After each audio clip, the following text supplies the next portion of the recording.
For some, it's the start of a very short work week after an extended long weekend, and that starts off with some rain over parts of KwaZulu-Natal, with a hot afternoon in the northeast with daytime highs in the 30s. In the afternoon, we can also expect a bit of cloud to move in over South Africa's interior, with a weak cold front keeping temperatures cool in the Western Cape and also bringing in a mostly cloudy day, particularly over the southern parts, with a slight chance of a passing shower or two along the south coast as well as into the Cape Peninsula. The South African Weather Service have issued a warning for a high fire danger rating over parts of the northern and eastern Cape, as well as the Free State and northwestern interior of KwaZulu-Natal, all with the possibility of runaway fires. Now, although it's a predominantly dry day across the country, we can expect a slight chance of morning rain over parts of KwaZulu-Natal, with a slight chance of rainfall along the south coast of the Western Cape, as well as into the peninsula. But that real thunderstorm activity is occurring over Namibia at the moment, and we'll see that band head in over South Africa's interior over the next couple of days.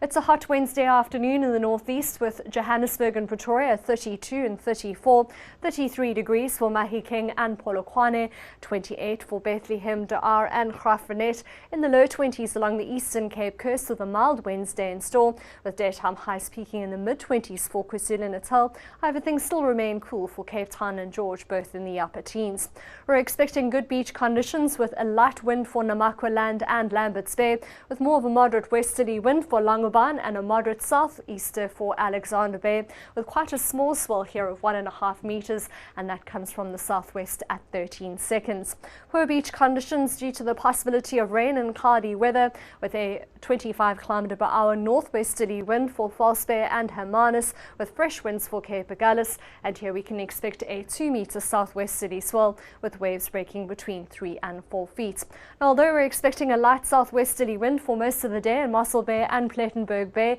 the day starts off with an offshore flow. In Jeffreys Bay and Port Elizabeth, we can also expect a light offshore wind with a 1.5 meter swell and wave heights between 2 and 3 feet. We're expecting some rain in the morning for Durban and Richards Bay, so moderate beach conditions there, with a 20 km/h east-northeasterly wind, with a light north-northeasterly wind for East London and the Wild Coast, and here we can expect a 1 meter swell with wave heights between 1 and 2 feet.